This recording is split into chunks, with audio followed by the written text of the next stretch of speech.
Ya, Pak Everus, selamat pagi. Apa kabar? Selamat pagi RRI. Pak Everus, setelah kemarin keluar edaran dari Menpan RB, lalu kemudian ramai ini diperbincangkan. Sebenarnya seperti apa sih duduk permasalahannya sampai dengan hari ini? Baik, Mas. Terima kasih banyak atas kesempatannya menyampaikan beberapa hal penting di media ini. Saya kira di PRRI. Saya terima kasih. Pertama, tentunya kami ingin meluruskan ya. Mohon perkenan kalau dilihat itu ya surat yang Pak Menteri sampaikan kepada pejabat pembina kepegawaian itu kayaknya tulisannya nggak ada penghapusan tenaga honorer.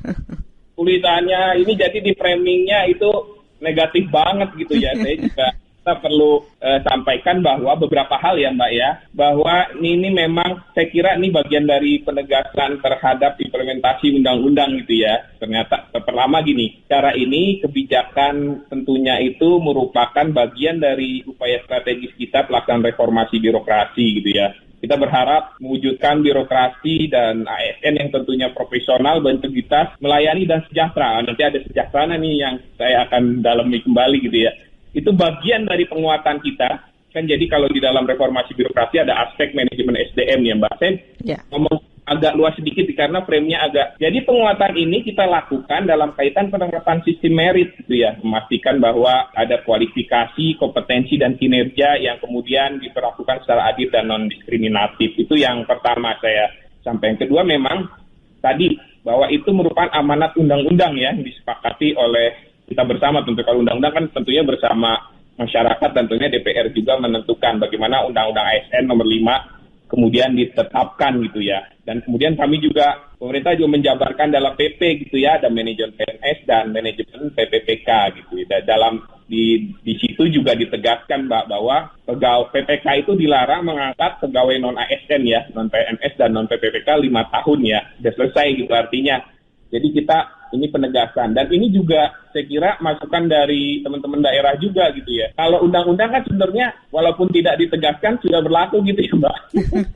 Tetapi saya kira ini masukan dari ini juga Pak Menteri juga menyampaikan penegasan ini dan bunyinya kan itu status kepegawaian di lingkungan instansi pemerintah di penegasan status kepegawaiannya gitu. Kok jadi penghapusan tenaga honorer semua dihapus tenaga honorer itu saya kira ini forum yang baik untuk kami menjelaskan. Kemudian selanjutnya poin ketiga adalah ini kebetulan memang kita ingin menegaskan menjamin kepastian ya status karir dan kesejahteraan. Yang tadi ada birokrasi yang profesional, berintegritas, melayani dan sejahtera tentunya. Dan ini memang pengangkatannya mesti dipastikan sesuai kemampuan keuangan dan karakteristik masing-masing kementerian lembaga dan Pemda. Jadi bukan serta-merta gitu ya. Pak Menpan juga menyampaikan di berbagai kesempatan gitu, bukan serta-merta dihapus gitu.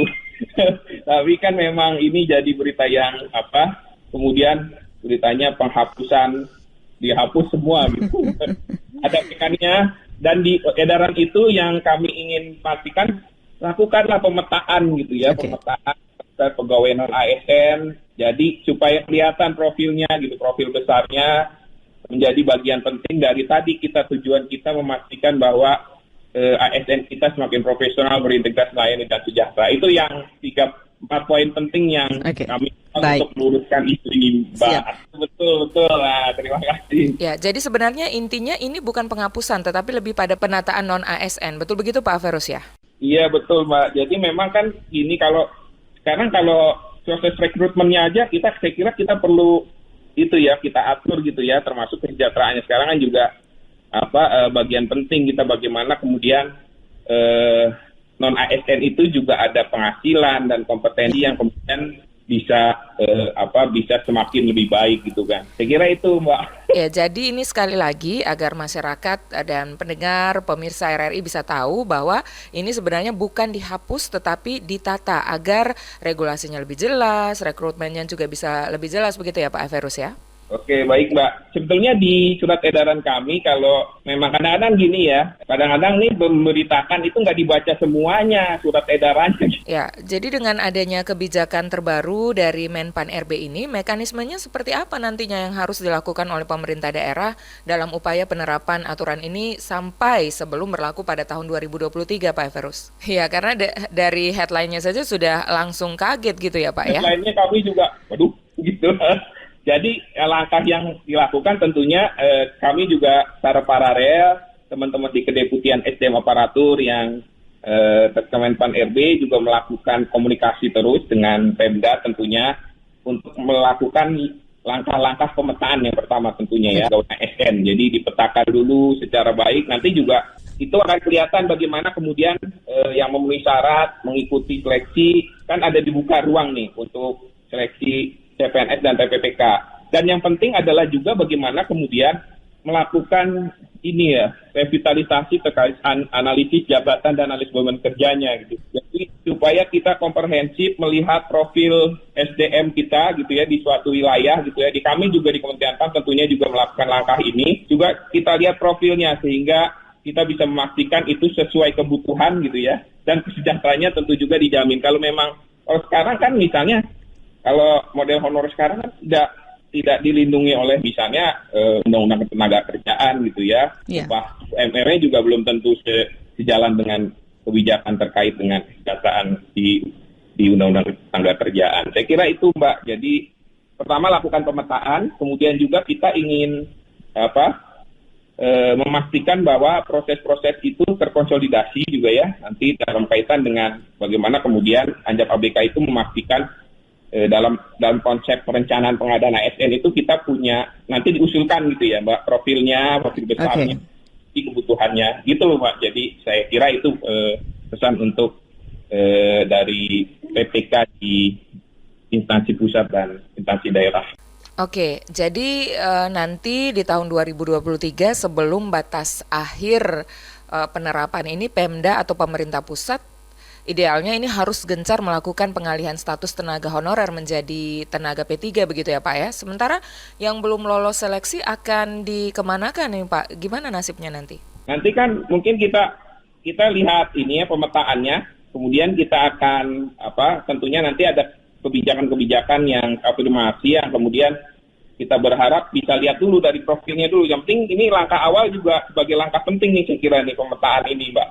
Jadi supaya kita kelihatan dulu nanti mungkin ada berbagai kebijakan sebagai upaya kita untuk menyelesaikan secara lebih komprehensif gitu. Iya, karena kalau dari awalnya tidak clear, ujung-ujungnya kan juga nanti akan menyulitkan ya. Jadi dari awal memang harus gamblang dulu ya Pak ya, mau dibawa kemana kebijakan ini. Iya, saya kira itu Mbak. Jadi kita lakukan dulu nih upaya-upaya ininya awalnya sebagai bagian dari surat edaran ini, pemetaan, nanti kita bicarakan dengan Kementerian Lembaga Pemda tentunya setelah itu gitu ya. Tapi memang tentunya kalau seleksi ya kan di 2022 juga akan dibuka gitu ya. Sekarang kita lagi fokus kepada bentar lagi sekolah kedinasan, kompetensi dasar, kemudian nanti PPPK guru dan non-guru.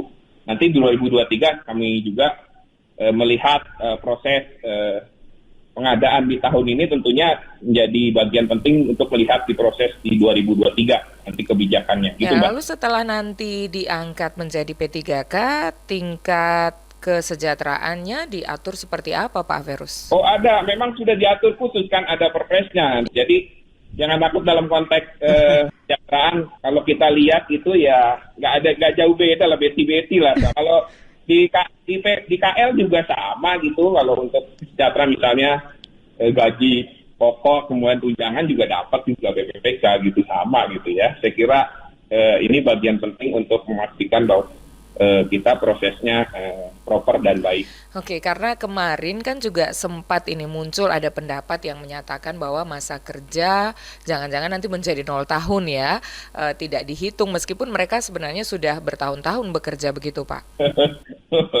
Iya Mbak, saya kira itu yang penting beberapa hal yang kami sampaikan. Oke baik, terakhir ini harapannya, himbauannya untuk masyarakat khususnya yang P3K ini seperti apa Pak Everus?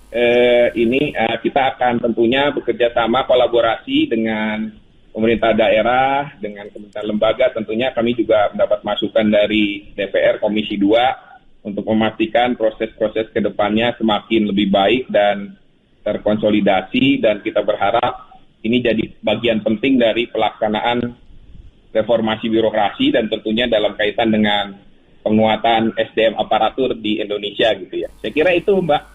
Ya, Pak Everus, terima kasih ya. Mudah-mudahan ini bisa menjadi solusi yang baik untuk teman-teman honorer dan juga bisa sekaligus mengklarifikasi ya berita yang sudah sebelumnya beredar ini. Terima kasih Pak Everus, salam sehat. Ya, terima kasih banyak, Pak. Terima kasih banyak.